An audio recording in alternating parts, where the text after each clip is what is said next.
minúty a náš prednášať nám bude pán doktor Beniuš a témou prednášky budú ľudské variety a rasizmus. Dobrý deň, chcel by som vás rád privítať na dnešnej prednáške. Bol som požiadaný spraviť vám nejaké antré z toho, čo vlastne sa robí na katedre antropológie. Na katedre antropológie robíme od výskumu historických osobností, historických populácií až po nejakú vývinovú antropológiu, teda rôzne trastové štúdie, odmeranie novorodencov, až po štúdium geriatrických ľudí, teda starších ľudí. Ďalej, čo sa teraz veľmi robí, čo sa rozmohlo hlavne kvôli televízii, je kriminalistická antropológia, takže tá teraz tvorí také gro, by som povedal, toho výskumu, ktoré sa robí na katedre antropológie. Z toho, čo ste si dneska vyžiadali, teda nejaký opis variability ľudských populácií, to študuje vlastne etnická antropológia, ktorá sa zameriava, ako som povedal, na štúdium vnútrodruhovej variability jedného druhu, konkrétne Homo sapiens, v nejakom časopriestore. Z dôvodu toho, že človek je polytypický a polymorfický, je vynikajúcim objektom pre štúdium variability. To polytypicky znamená druh, ktorý vytvára určité podruhy, variety, prípadne rasy z tej taxonómie, a polymorfický znamená si niečo v tom zmysle, že v rámci týchto podruhov rás variet existuje určitá variabilita. Aké sú vlastne zdroje variability? Podobne ako v celej makroevolúcii, aj tú variabilitu zabezpečujú hlavne mutácie. Tie mutácie, ako možno viete, z nejakej elementárnej genetiky, ktorú máte, sú trojaké, teda väčšina mutácií je samozrejme negatívna alebo porušujú určitú homeostázu, ktorá je nastavená v organizme počas dlhého vývoja. Veľmi málo mutácií je pozitívnych, ktoré sa môžu prejaviť ako nejaká pozitívna vlastnosť alebo pozitívny znak u človeka alebo všeobecne u živého jedinca. A veľká časť mutácií je negatívna, je neutrálnych. Tieto neutrálne mutácie predstavujú akúsi bázu pre adaptácii aj pre ľudské populácie. Tieto preadaptácie sa prejavujú hlavne pri dostaní sa tej populácie do nejakých nových podmienok. Do tých nových podmienok sa populácie dostávajú hlavne migráciami. Tie migrácie boli už na úrovni napríklad lovcov-zberačov, na úrovni Homo sapiens pred nejakými 150 000 až 50 000 rokmi, kedy sa rôzne populácie dostávali z Afriky do celého sveta. Aby v podstate tieto preadaptácie mohli byť nejako využité, musí pôsobiť selekcia. Tá selekcia sa ľudských populácií prejavuje takými dvoma faktormi. Jednou z nich je diferenciálna fekundita. Tá diferenciálna fekundita znamená veľmi jednoducho povedané to, že lepšie prispôsobení jedinci majú väčšiu možnosť vychovať viacej potomkov. A druhá vlastnosť, alebo druhý jav je diferenciálna mortalita. Tá diferenciálna mortalita sa prejavuje tým, že jedinci, ktorí sú slabo prispôsobení, skôr teda vymierajú na základe, na úrovni už gamét alebo jedincov v prereprodukčnom, prípadne reprodukčnom štádiu života. Tí pozreprodukční a už to nezaujímavé, tí už neprenášajú svoje gény do ďalšej populácie. Ďalší faktor, ktorý pôsobí na vznik variability, je veľkosť populácie. Samozrejme, keďže tá daná varieta sa musí nejako fixovať, je dôležité, aby tá populácia bola relatívne malá. Na úrovni lovcov-zberačov boli populácie zhruba v rozmedzi 30 až 50 ľudí, nikdy to nepresiahlo 100 ľudí, z toho dôvodu, že tie areály, ktoré sú potrebné na vyživenie alebo na nejaké prežitie tých populácií, sú relatívne veľké, počítajú sa v stovkách kilometrov štvorcových. No a zase na druhej strane tieto izolované skupiny museli byť čas od času otvárané, aby sa tie gény mohli dostať ďalej. A ten rozpad izolátov sa deje rôznymi mechanizmami, najčastejším napríklad u brazílskych Yanomamov je kradnutie žien alebo rôzne vojny, ktoré spôsobujú otváranie izolátov, prípadne miešanie tých izolovaných skupín a podobne. Toto len veľmi ilustračne na to, ako tie migrácie v minulosti prechádzali.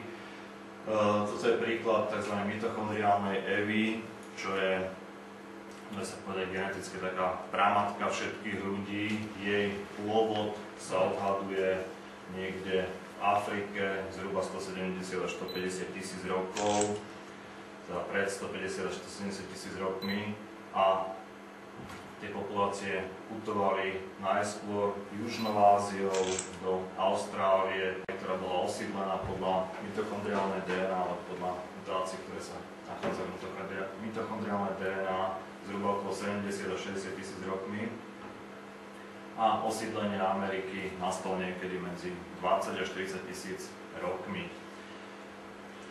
Tie osídlenia, alebo teda tie migrácie boli relatívne rýchle, keď si zoberieme také paralely so súčasnými populáciami, ktoré žijú na úrovni lovcov-zberačov, napríklad populácie Khoisan, čo sú v podstate dakedajší, alebo dakedy sa im hovorilo Krováci a Hotentoti, čo je taký handlivý názov, ktorý sa v súčasnosti už nepoužíva, skôr sa prichádza teda k tomu názvu Khoisan.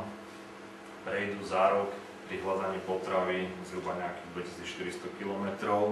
Podobne Inuiti, čo sú v podstate takedajší Eskimáci, len to Eskimáci dali v podstate kríkovia. A znamenalo to niečo také ako požírač surového mäsa, preto sa v súčasnosti skôr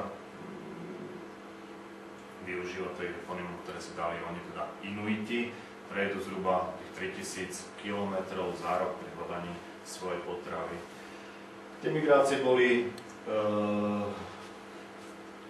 rýchle vďaka tomu, že zhruba v tomto období, teda tých 70 až 10 tisíc rokov, bolo posledné tzv. Würmské zaľadnenie, pri ktorom poklesli hladiny vnútrozemských morí zhruba o nejakých 60 metrov a hladiny oceánov asi o 16 metrov, takže medzi pevninami sa vytvoril pevninský most, ktorý uľahčoval migrácie.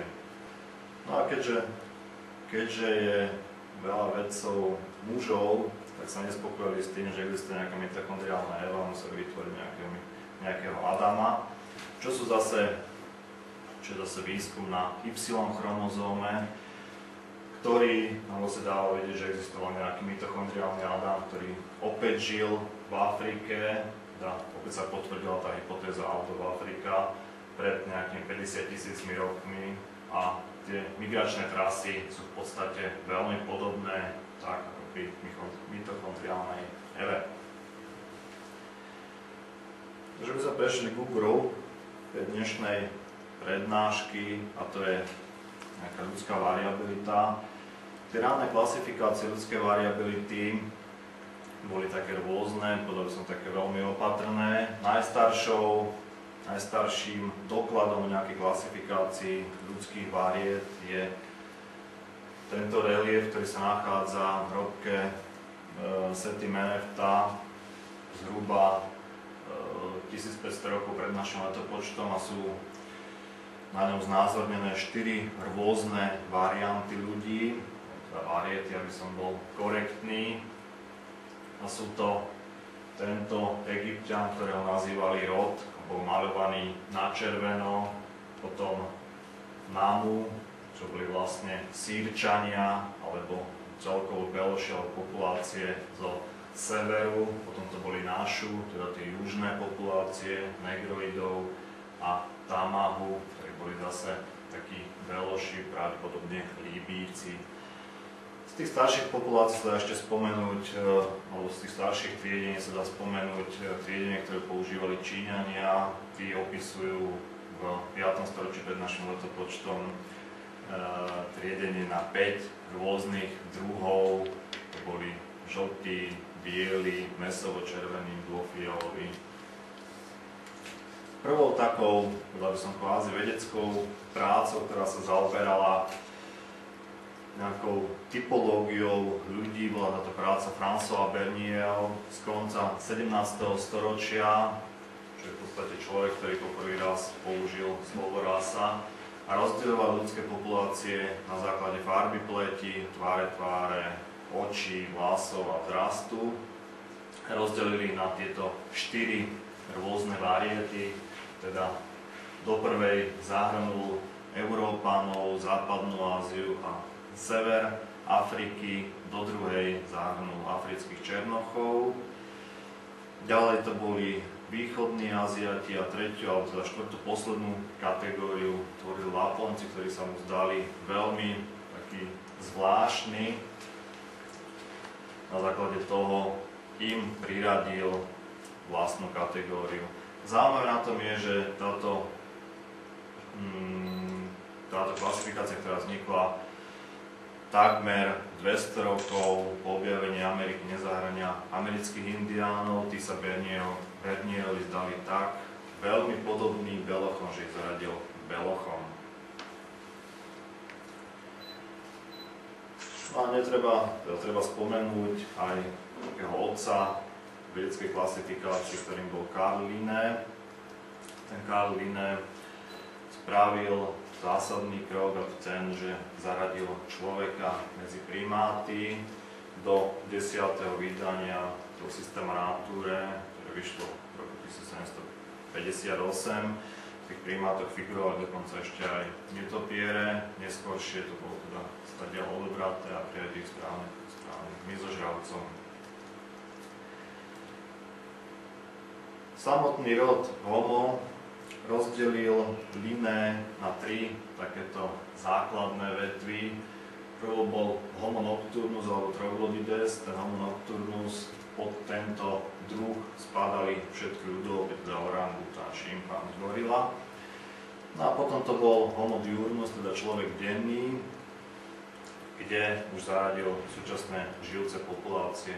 Veľmi zvláštnou skupinou bol tzv. Homo ferus, alebo človek divý, kde zaradil také rôzne nálezy detí, ktoré boli odchované zvieratmi. Konkrétne taký typový nález toho Homo ferus bol chlapec, ktorého našli ako 16-ročného, ktorý bol odchovaný medveďom a nazvali ho teda Jozef Ursinus, teda preklad nejaký Jozef Medvedí.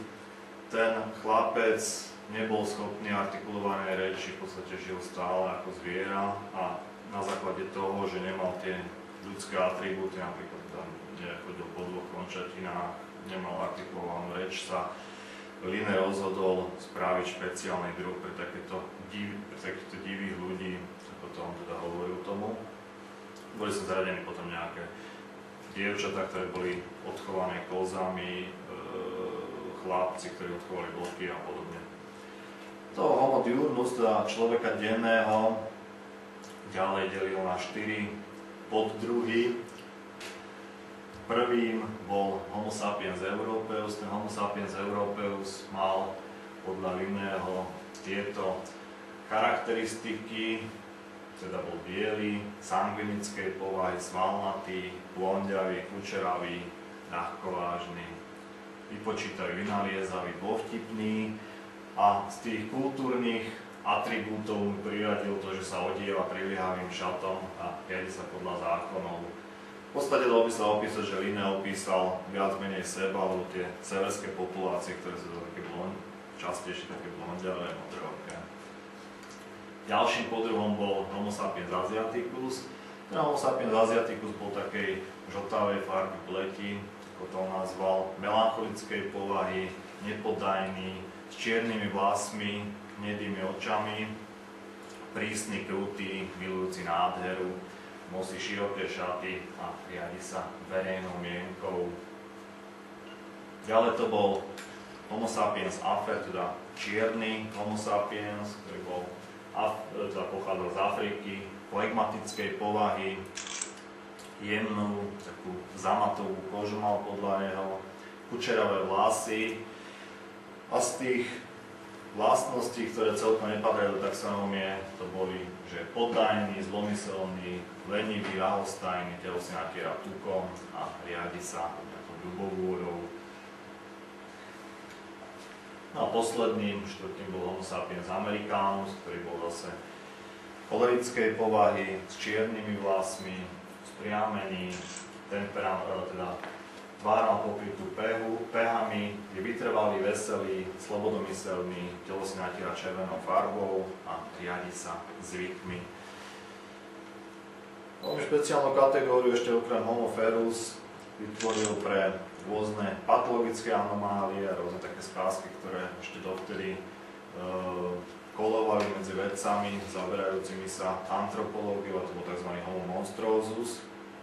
To Homo monstruosus zaradilo všeličo možné, čo sa mne nezdalo také bežné u ľudí, pretože tam boli v prvom rade zaradení ľudia, ktorí mali abnormálny rast. Jednak to boli alpíni, ktorí boli malí, čulí, bojácni, pravdepodobne opisoval populácie,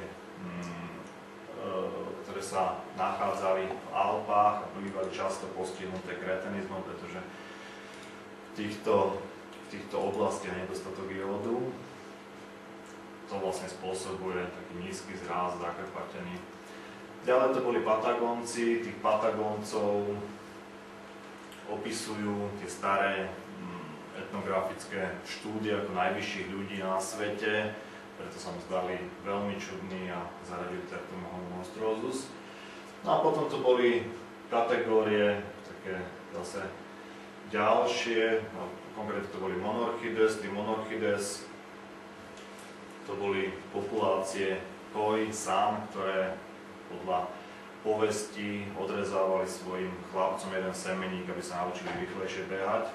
Tá správa sa teda nikdy nepotvrdila, nie je to pravdepodobne pravda.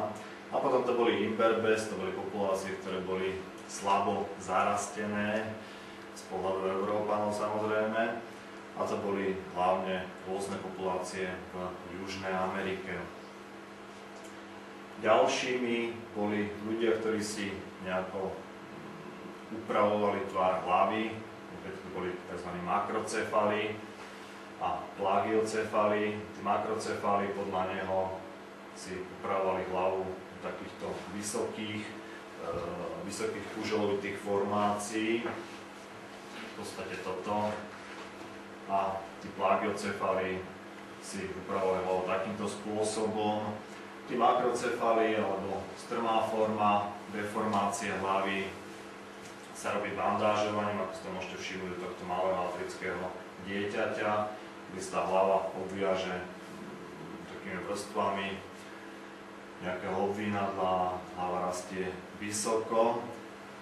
No a tí plagiocefali podľa neho to boli populácie v Severnej Kanade, kde deti uväzovali na takú doštičku, čím im spôsobili také sploštenie záhlavia. No a ešte jednu doštičku im dávali takto nad oči, aby im slnko nesvietilo do očí a tým im spôsobili takú strmú formu čela, to je taký zvláštny typ deformácie. No a keď už som spomenul Linného, tak nejde nespomenúť jeho najväčšieho odporcu, ktorý bol Georges Buffon. Buffon nikdy neuznával nejakú klasifikáciu, ktorú utvoril Linné, podľa neho to bol úplne nezmysel a medzi rôznymi populáciami, či už ľudia alebo zvierat, existujú mnohé prechodné populácie a nedá sa vyčleniť nejaké striktné rasy alebo variety, alebo čo ja viem čo, ako to už nazvete.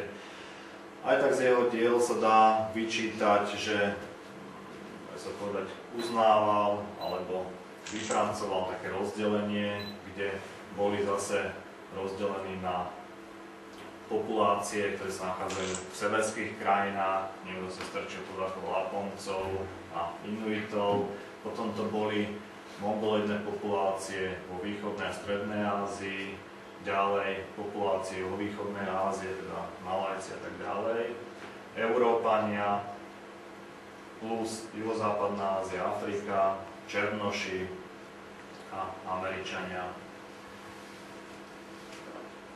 Tie nezhody medzi Buffonom a Linnéem pretrvávali v podstate celý ich život a vyvrcholili napríklad do toho, že Linné nazval jeden druh po Buffonovi, možno hľadnete, ktorý to je, konkrétne to Buffo teda rozpucha.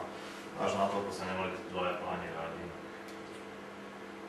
No a závodca takej klasifikácie, ktoré sa používajú viac menej v rôznych obmedzených formách alebo takých modifikovaných formách dneska, sa pokladá Johann Friedrich Blumenbach, ktorý bol okrem iného, aj si prihrajem aj tú inú antropologickú polievočku, aj zakladateľom kraniológie, teda výskumu na lebkách. A on rozdeľoval ľudské variety, on už teda hovoril o varietách, nehovoril o podruhoch alebo nejakých rasách, na 5 rôznych variet. Jednak to bola kaukazoidná varieta. Tá kaukazoidná varieta bola presne to isté, čo bola u Linného, ten Homo sapiens europeus.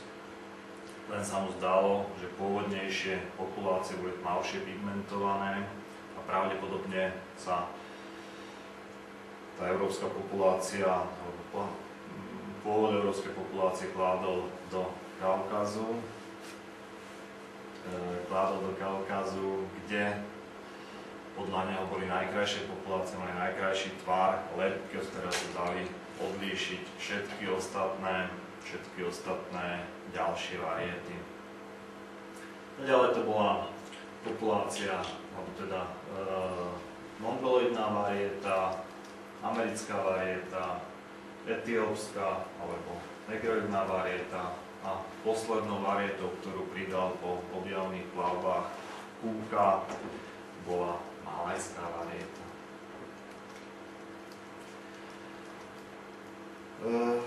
Ten spor, ktorý pretrváva medzi Nemcami a Francúzmi, je badateľný aj vo vede, bol badateľný aj v 18. a 19. storočí. Človek, ktorý neuznával Blumenbachové rozdelenie, bol Georges Cuvier, ktorého možno poznáte ako polyhistora, ktorý sa staral vo vede do úplne všetkého, od paleontológie, cez botaniku až do antropológie, ktorý podal také klasické rozdelenie na základe nejakého biblického rozdelenia Noémových synov.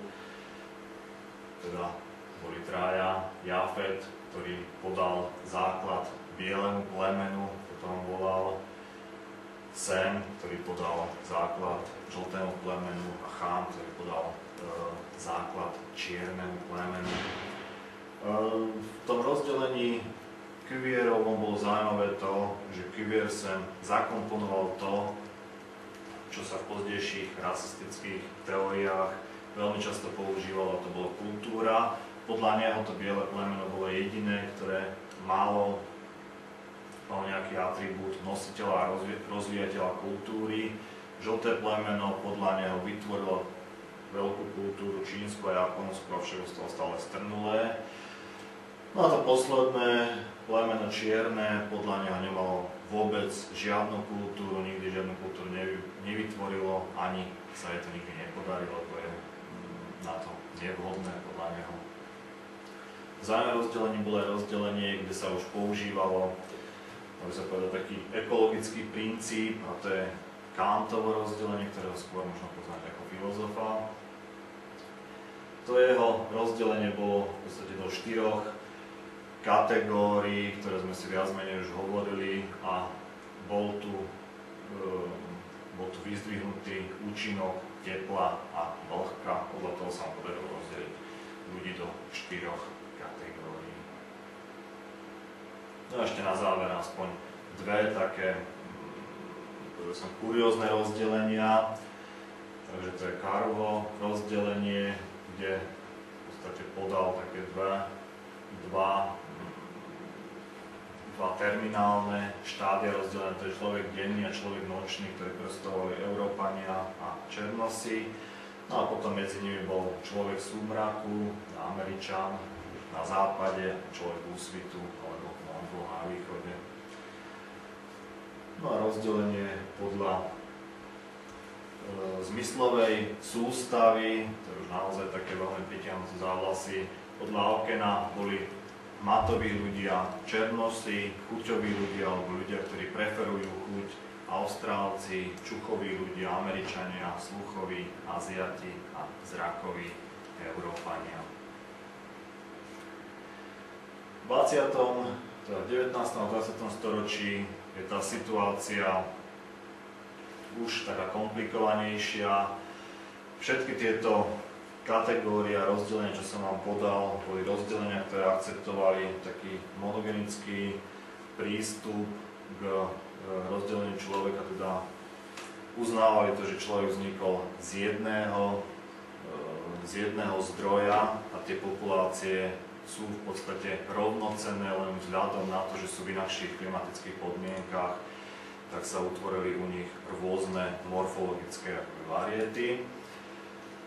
A polygenisti zase uznávajú to, že ľudské populácie sa vyvíjali dlho rozdelené a nie je možné nejaké kríženie, medzi nimi predstavujú až rôzne druhy, napríklad Sergi uvádza až 4 rôzne druhy človeka.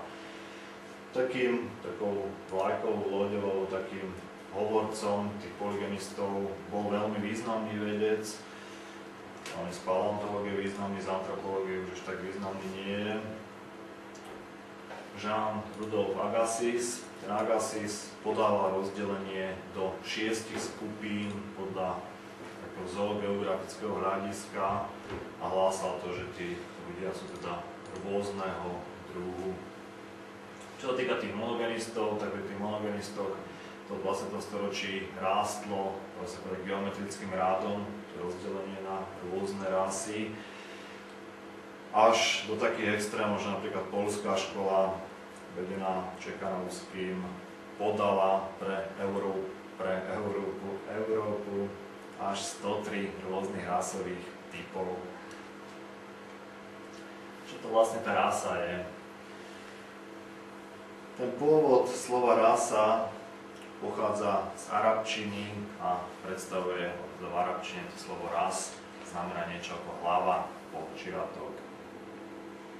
Prvý to slovo rasa, ako som spomínal, podal Bernier v roku 1684 a odvtedy sa povedať, obsah toho slova dosť zmenil až natoľko, že po druhej svetovej vojne vzhľadom na všetky tie veci, ktoré sa stali ohľadom koncentračných táborov a všetkých tých rasových teórií, ktoré boli vo fašistickom Nemecku proklamované, bol zvolaný na podnet UNESCO výbor, ktorý mal vyriešiť alebo definovať, čo to vlastne rasa je. Ten výbor pracoval takmer 10 rokov, od 50. rokov až do roku 64, kedy podal nejaké vysvetlenie, na ktorom sa mali teda zhodnúť všetci antropológovia, ktorí boli k tomuto prizvaní. A definovali rasu ako skupinu ľudí, ktorá obýva alebo v minulosti obývala určitý spoločný areál a od ostatných skupín sa líši znakmi, ktoré sa dedia buď ako komplex alebo jednotlivo. Takisto podali to, že rasa sa nemôže spájať s náboženstvom, s národnosťou, teda neexistuje žiadna židovská rasa, slovanská rasa a podobne. A na základe tohto Statement on Race, ktoré vydali v 64. bola vydaná deklarácia v 78. UNESCO, ktorá bola vyprovokovaná hlavne apartheidom Južnej Ameriky, ktorá hovorila o nevhodnosti nejakého rasového násilia a podobných veciach. No a revízia tej správy z toho 66. bola podaná v tom 96. V tom 96. roku, ktoré podala zase Americká asociácia fyzických antropológov, sa hovorí to, že človek pochádza z jedného, alebo teda patrí k jednému druhu. Čo sa stalo?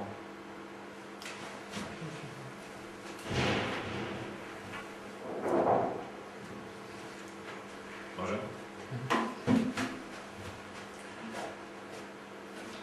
ohlase nemeckých antropológov sa hovorí to, že človek patrí jednému druhu Homo sapiens, ktorý má spoločného predka. Keď si všimnete, podľa Human Genome Project je až takmer 100% celej genetickej výbavy všetkých ľudí rovnaké. Každý človek, či už je to teda Belok, Negroid alebo Mongoloid, má nejaké univerzálne ľudské vlastnosti, ktoré sú u všetkých populácií, konkrétne napríklad artikulovaná reč, schopnosť abstraktného myslenia a podobne. Dôležitá vec je to, že variabilita vo vnútri ráz alebo variet je vždycky vyššia ako variabilita medzi týmito rásami alebo varietami, že ako ich nazveme. Je nesporné, že v čase alebo vo formovaní týchto rás alebo variet alebo v evolúcii existovali aj určité izolované skupiny, ktoré žili dlhý čas izolovane. Tie izoláty sa nachádzali, dá sa povedať, aj na Slovensku až do 50. rokov, hlavne izoláty niekde na severe Slovenska, na východe Slovenska. Ale tie izoláty predstavovali ľudí, ktorí boli schopní krížiť sa aj s inými ľuďmi, teda neboli to uzavreté izoláty. No a zase je tu tá klauzula, že rasu nemožno chápať ako nejaký kultúrny alebo jazykový, náboženský fenomén, tu vlastne neexistuje žiadna židovská rasa, slovanská rasa. Ja. Teraz mám veľmi stručnosti, lebo ako pozerám, že nemám zase veľa času, k jednotlivým morfologickým črtám, ktoré sa najčastejšie berú ako tie také rasovo alebo etnicky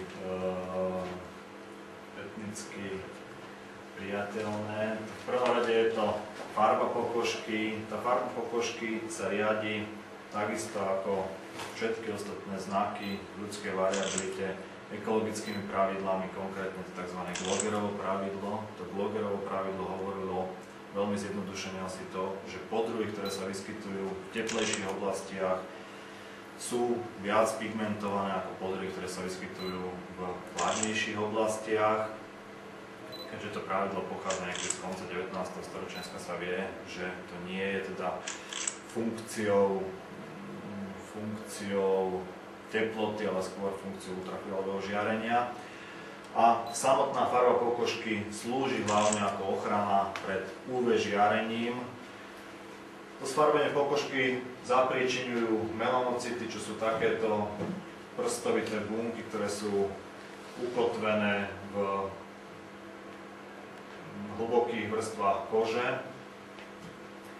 A v podstate počet tých melanocitov je rovnaký či u belochov alebo u černochov. Jediné, čím sa líšia, je to, že u belochov sú tie zrniečka farbiva, ktoré sa volajú melaníny, zgrupované do takýchto akoby lúvočok, kým u negroidov sú tie zrniečka také roztrúsené.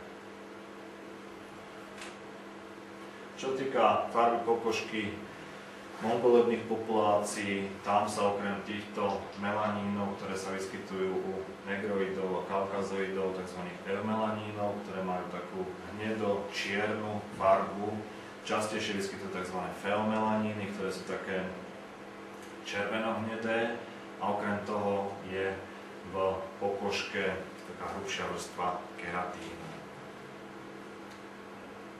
Tu si môžete všimnúť spojitosť medzi ultrafialovým žiarením, ktoré je najvyššie v týchto oblastiach, a farbou pokožky, ktorá je najintenzívnejšia alebo najtmavšia v týchto oblastiach. Tie mapy sa viac menej akoby prekrývajú. Ďalej to tvar vlasu. Ten tvar vlasu bol braný ako také kategorizačné hľadisko v mnohých starších klasifikáciách. V podstate u mongoloidov sa nachádza tzv. Lysotrichý tvar vlasu, kedy ten tvar, teda ten vlas je na príreze okrúhly, čo zabezpečuje tým vlasom taký rovný tvar. Vlasy môžu byť dosť dlhé. U kaukazoidných populácií je to tzv. Kymotrichý alebo leotrichý tvar vlasu, kde ten vlas je na príreze taký oválny a voľný vlas je potom takýto brčkavý alebo vonitý. No a u negroidných populácií je ten prírez vlastne taký obličkovitý, čo zabezpečuje, že tie vlasy sú také krátke, relatívne veľmi stočené, vytvárajú také kopčeky na hlave. Vyzerá to potom takto. Toto je teda ten ulotrichý typ vlasu. Toto je zase taký vlastne ulotrix. No a toto sú typické vlasy u mongoloidov, teda dlhé, rovné, vôbec nie nejaké kučeravé. Ďalej je to tvar oka. Pri tom tvare oka je asi najzaujímavejšie tzv. Mongoloidné oko. To mongoloidné oko je tvorené, dá sa povedať, pár takými morfologickými zvláštnosťami, ktoré sa uplatňujú. Jednak je to sklon očnej štrbiny, ktorý je väčší ako 10 stupňov, ktorý sa nachádza častejšie u mongoloidných populácií. Potom je to vytvorenie tzv. Mongolskej krycie riasy. Tá mongolská krycia riasa toto je teda oko u kaukazoidov, u mongoloidov je nad riasou ešte taký tukový vankúšik, ktorý akoby prekrýva celú myhalnicu, aj tie klopky, ktoré z nej trčia, to oko vyzerá potom takto nejako. A ďalšou varietou, ktorá sa tu nachádza tzv. Epicanthus. Ten epicanthus je prekrytie vnútorného kútika oka, vyzerá to asi takto. Ten epicanthus, ako vidíte, sa nachádza aj u iných populácií, konkrétne napríklad u kaukazoidov je to zhruba 10 až 20%. U mongoloidov je to u detí vysoko, okolo 100%, do dospelosti ostáva nejakých 70-80%. Tu vidíte teda prípad toho epicanthu u nejakého európskeho chlapca, a to je komplex toho mongoloidného oka u mongoloidov. Ďalej je to tvár nosu. Ten tvár nosu je opäť takou ekologickou záležitosťou. U kaukazoidov sa nachádza vyskytuje najčastejšie takýto úzky, vysoký nos s úzkými nosovými dierkami, ktoré sú často vyplnené takými vybrysami, takými chlopkami. Ten nos je prispôsobený hlavne takému chladnejšiemu podnebiu, kedy je potrebné, aby ten vzduch, ktorý prechádza do dýchacích orgánov, sa najskôr zohrial, zvlhčil, kým u negroidov je ten nos väčšinou takýto široký, s veľkými otvorenými nosnými dierkami, kde nie je potrebné, aby sa ten vzduch vlhčil. Ďalej tá sliznica, ktorá sa nachádza v nose negroidov, je uspôsobená aj na termoreguláciu, často sa to zráža pod a potom ten pod vytečie von. Často, čo vidíte, tie detičky černovské s takými akoby soplíkmi, to nie je to, že mi tieky soplové, skôr je to odparovanie tej vody. Tu len pre názornosť, úzky nos u Európanov a široký nos u negroidov. Posledné, čo by som povedal, sú telesné proporcie. Tie telesné proporcie sa líšia hlavne na základe rôznych ekologických pravidiel. Tie ekologické pravidlá platia aj u človeka, konkrétne to Bergmanovo pravidlo, ktoré hovorí, že podruhy, ktoré žijú v chladnejších oblastiach, majú väčšie telo, veľmi zjednodušene povedané, a podruhy, ktoré žijú v teplejších oblastiach, sú menšie. A to Allenovo pravidlo zase hovorí o výbežkoch, že všetky telesné výbežky sú menšie v populácii, ktoré žijú v chladnejších oblastiach a väčšie v populácii, ktoré žijú v teplejších oblastiach. Všetko to zhrnie tzv. Schreiderovo pravidlo, ktoré je vyjadrené kormickým indexom. Ten kormický index dáva do pomeru rozmery trupu a končatín. U populácií, ktorí žijú v teplých oblastiach, je ten kormický index tzv. Dolichomorfný, teda dlhé končatiny. Tie končatiny napríklad týchto Masajov slúžia, ako sa povedať, ako také rebra radiátora a prebieha tu výrazná termolýza, teda ochladzovanie tepla.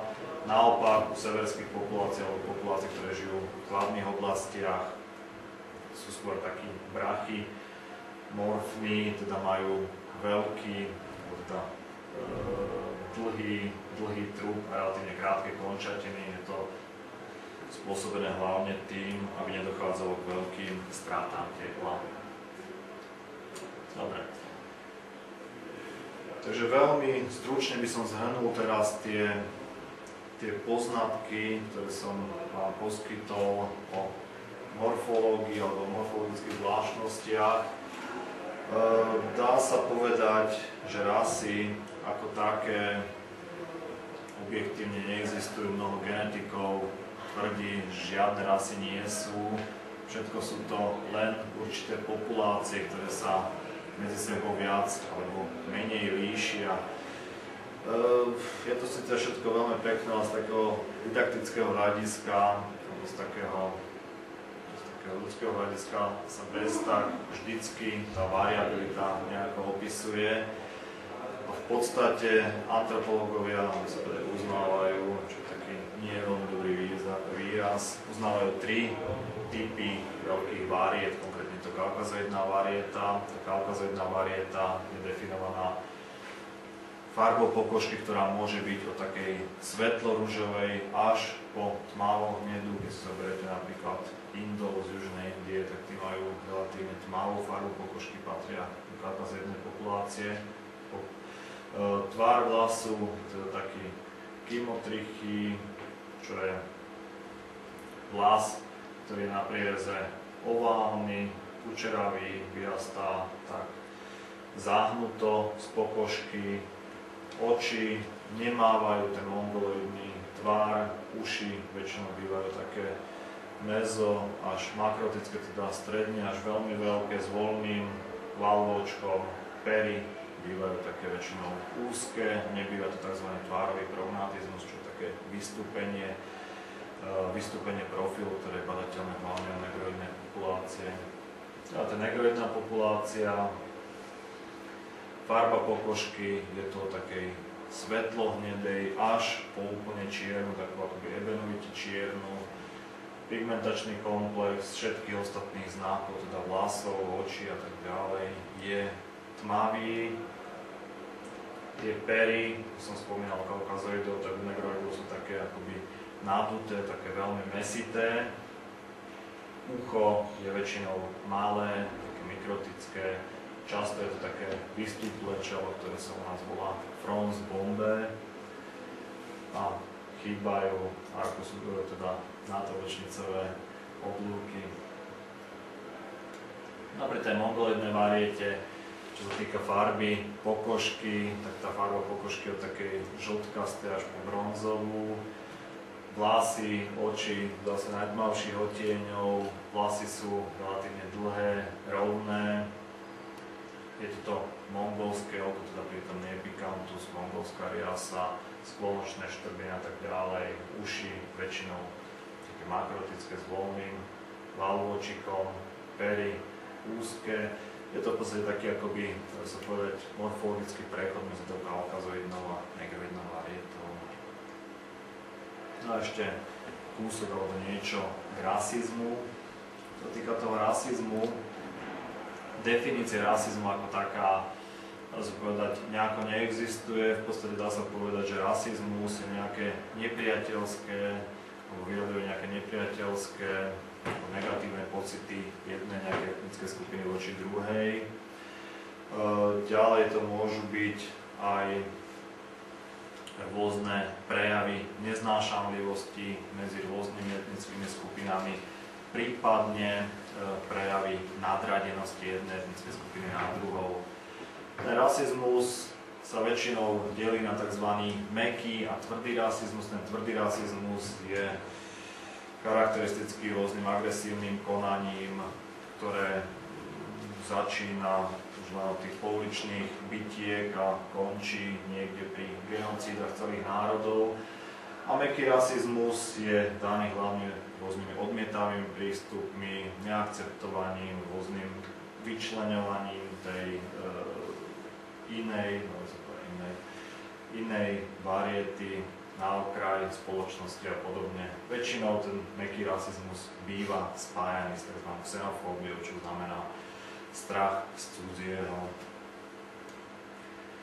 Počiatky rasizmu siahajú veľmi dlho, aj keď ten rasizmus, ako ho poznáme dneska, v minulosti nebol založený na tých princípoch, ako je založený dnes. V podstate už Aristoteles tvrdil, že Severania, tým myslel pre Germánov, sú udatní, no málo inteligentní na to, aby vytvorili nejakú výraznejšiu civilizáciu.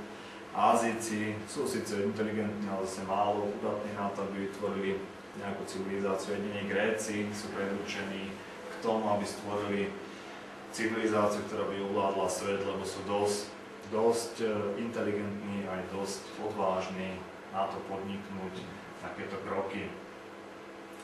Tie xenofobické, alebo teda dalo by sa označiť ako xenofobické myšlienky pretrvávali aj u našich národov, napríklad Slovania nazvali Nemcov ako Nemci, čo znamená nemí, že nerozumeli. V rôznych povestiach alebo takých skázkach, rozprávkach rôznych národov sa hovorí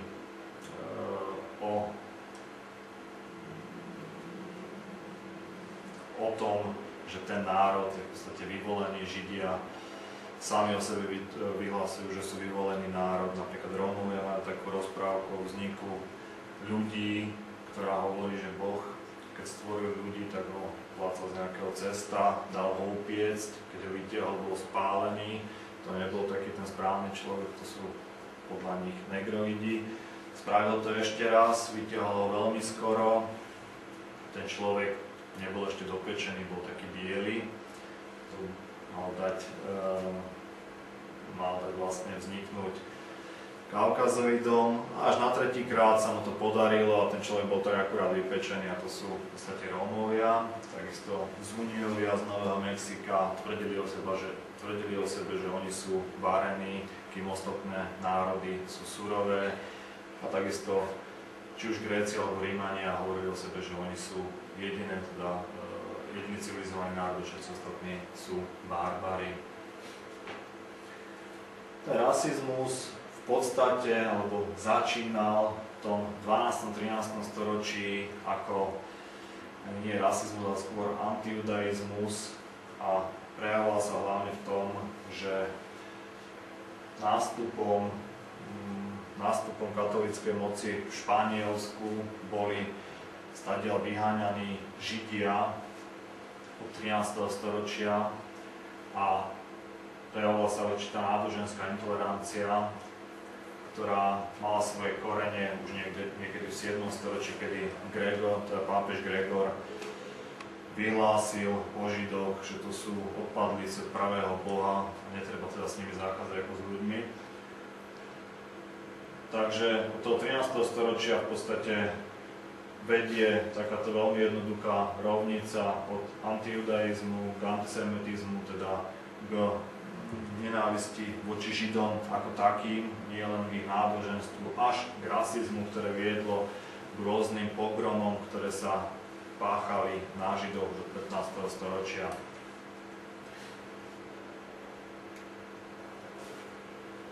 Také ideové počiatky rasizmu predstavujú práce napríklad Isaaca de la Pereira, ktorý podal správu o určitých preadamitoch. Tí preadamiti vznikli na základe také nedôslednosti Biblie, v ktorej sa hovorí, že keď Kain zabil Abela, tak sa odsťahoval, teda odišiel k nejakým iným ľuďom. Podľa Pereira títo ľudia boli stvorení ešte predtým, ako bol stvorený Adam, teda nebola im vdýchnutá duša, boli v podstate na úrovni zvieraťa a s týmito ľuďmi, konkrétne sa to týkalo podobití Ameriky, Indiánov, nie je treba zaobchádzať ako s ľuďmi, ale v podstate ako so zvieratmi. Ďalej pri Černochoch, alebo pri tej negroidnej variete sa proklamovalo to, že oni sú potomkami Cháma, ktorého Noé preklial a zatratil. Teda sú to zatratenci, s ktorými tiež netreba mať nejaké strašné zľutovanie a treba ich využiť ako sa dá. No a v roku 1550 vypukol taký teologický spor medzi takými dvoma autoritami španielskej katolíckej cirkvi, konkrétne to bol Bartolomé de las Casas, tento chlapík, a Juan de Sepúlveda. V tom spore išlo o to, či Indiáni majú alebo nemajú dušu. To sa nám zdá z dnešného pohľadu veľmi komické, avšak vtedy to bolo veľmi vážne. Juan de las Casas proklamoval to, že Indiáni sú takisto ako každý iný živé bytosti, sú ľudia, teda majú dušu, má s nimi byť zachádzané tak, ako s ľuďmi, má byť krstený a privázaný na katolícku vieru, kým Sepúlveda zase hovoril to, že Indiáni nemajú dušu, sú to zvery, ktoré môžu byť využívané na neľudskú prácu. No a rasizmus, ako ho poznáme dnes, má svoje korene, tak sa povedať, až v 18. storočí, teda vtedy vzniká ten rasizmus na základe farby kože. V prvej polovici 19. storočia nastávajú tie spory, ktoré som už bol spomenul teda medzi monogenistami a polygenistami, kedy sa prúd otočí predok všetkých ľudí bol jeden, alebo sa ľudia vyvíjali nezávisle na rôznych územiach. V druhej polovici 19. storočia to je zase označené vydaním Darwinových spisov a nastáva tzv.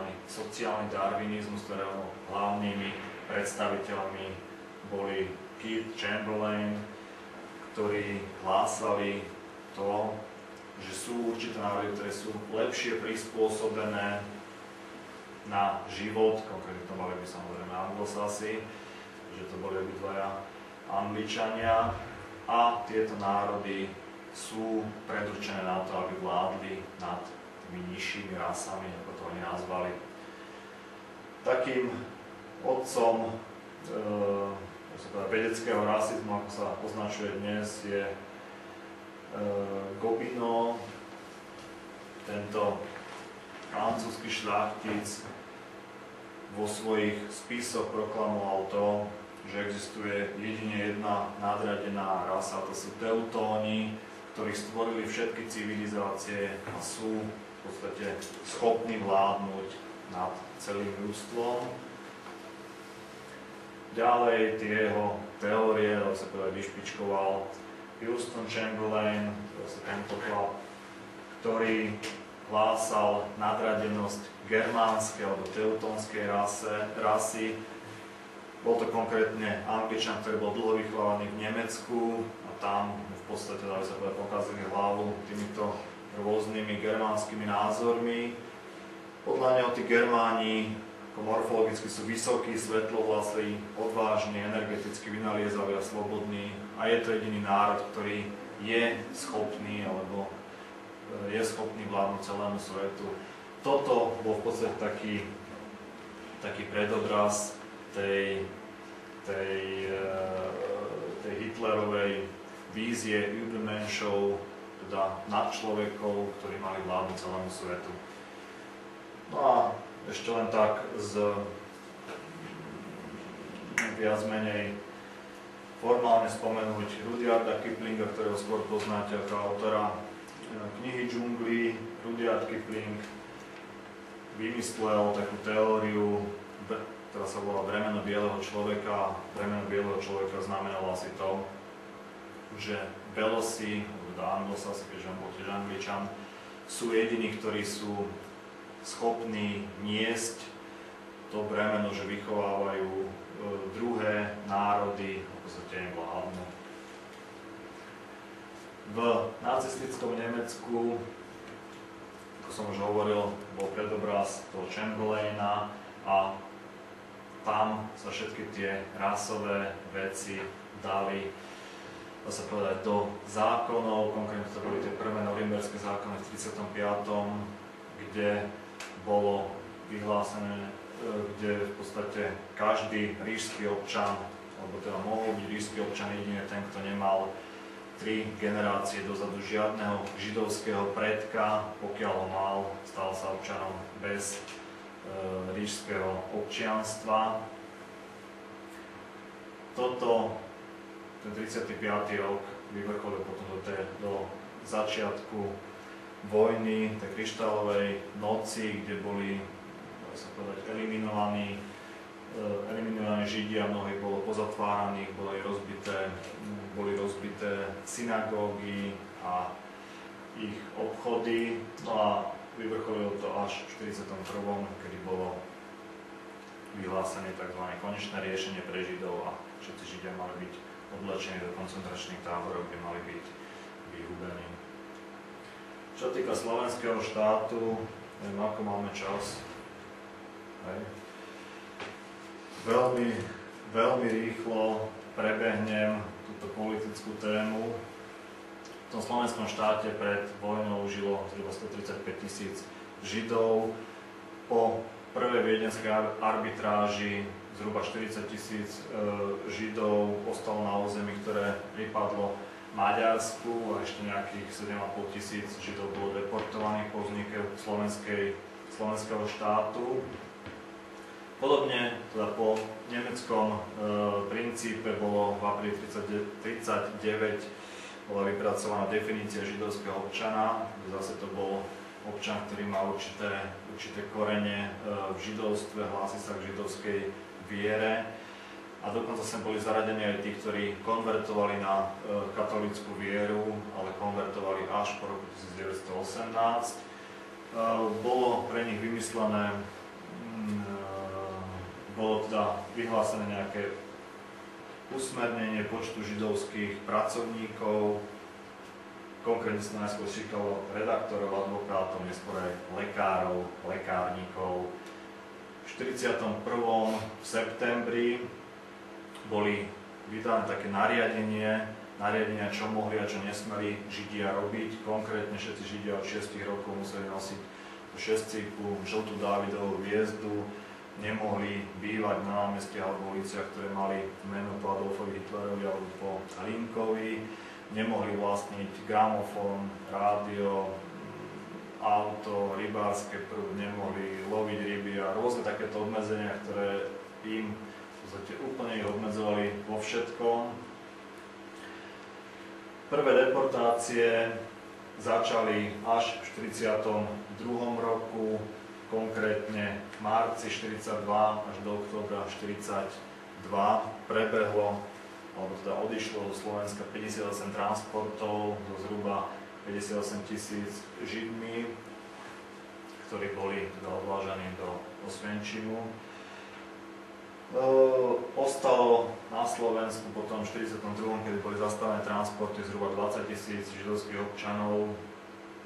Pár z nich, okolo 4 000, malo výnimky a boli teda akoby prezidentsky chránení, mohli zastávať tie povolania, ktoré už neboli možné zastávať Židom.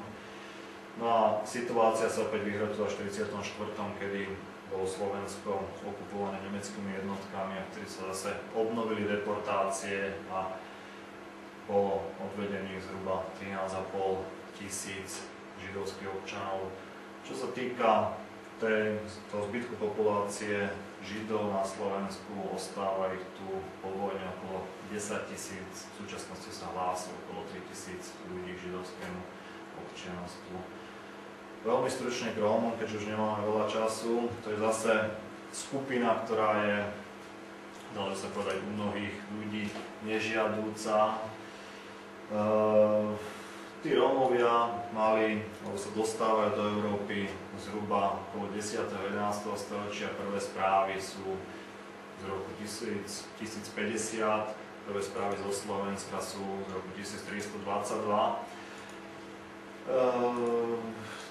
Čo je takým dôležitým medzníkom je ten rok 1427, kedy boli Rómovia exkomunikovaní z cirkvi a bolo s nimi potom ďalej zachádzané, takže boli vyháňaní z území Rakúsko-Uhorska, konkrétne týmto ediktom z 1556, kde mali byť muži trestaní, takže im bolo odrezané ucho, že nemali byť bičované a vyhnané z krajiny, až po zákon z začiatku 17. storočia, kedy boli v podstate postavení na úroveň, že mohol hocikto toho Róma, keď ho prichytil, zabiť beztrestne. Určité také oteplenie vzťahov nastáva v období osvietenstva, konkrétne za panovania Márie Terézie Jozefa II., ktorí chceli asimilovať rómske etnikum do toho majoritného etnika. Tá asimilácia bola dosť násilná a spočívala hlavne v tom, že mala byť teda pridelená každému Rómovi pôda, mal sa s ním stať roľník, deti, ktoré boli z rómskych manželstiev, mali byť týmto manželom odobraté a mali byť dané do výchovy sedliakom, takisto nesmeli používať svoj odev a podobne. V 20. storočí bolo pre Rómov, podobne ako pre Židov, stanovené to konečné riešenie, takže podobne ako Židia mali byť vyhladení aj oni. V 38. teda vznikla tá ríšska centrálna potlačenie cigánstva. V slovenskom štáte tá situácia s Rómami nebola až taká kritická, ako to bolo napríklad vo fašistickom Nemecku. V slovenskom štáte žili Rómovia, dá sa povedať, usadlo a boli včlenení do toho agrárneho systému a stačilo, pokiaľ starosta nejaké obce dal písomný súhlas, že tých Rómov, ktorí sú tam potrebuje pre výkon určitých povolaní, a tí Rómovia boli viac menej ušetrení, inak boli odvádzaní do pracovných táborov. V 48. teda po vojne dochádza k takému, dá sa povedať, zrovnoprávneniu rómskeho etnika s majoritným etnikom a v 50. rokoch zase začína nejaká asimilácia. Tá asimilácia bola veľmi podobná tej asimilácii v osvietenstve a spočívala v tom, že bolo zakázané používať rómsky jazyk, zakázané školstvo, kultúra rómska a podobne. No a vyústilo to do 58., kedy bol príkaz na skončenie kočovania u Rómov. Ten príkaz sa vykonal asi tak, že Rómom boli pobraté alebo postrielané kone, zobrali sa im kolesa z maringote, v ktorých kočovali, a tým pádom sa stali z nich usadlí Rómovia akože. A tá politika pokračovala v 60. rokoch tým, že bol vymyslený nejaký rozptyl rómskeho etnika, aby sa nenachádzalo v tých svojich slámoch alebo v tých svojich skupinách, takže Rómovia, čo z východného Slovenska, putovali do Čiech a naopak. Takže to bol prípad Rómov. V podstate posledná, aby som skončil, je prípad jednej krajiny, kde bol rasizmus až donedávna ukotvený priamo v ústave, konkrétne to bola Juhoafrická republika, a ten neslavne známy apartheid. V 48. bola do ústavy teda zakotvená klauzula o apartheide, čo znamenalo úplné oddelenie majoritného negroidného obyvateľstva od toho kaukazoidného, ktoré tam prišlo, konkrétne od Holanďanov. Toto bolo viackrát napádané z OSN v 66. OSN označilo apartheid za zločin proti ľudskosti, boli učinené určité sankcie. V ktoré mali priviesť Juhoafrickú republiku k tomu, aby sa vzdala apartheidu. Toto bolo nakoniec úspešné až v 94., kedy nastalo zrušenie apartheidu a nástup vlastne Nelsona Mandelu. Ako vidíte, toto sú také klasické obrázky z bývalej Juhoamerickej republiky.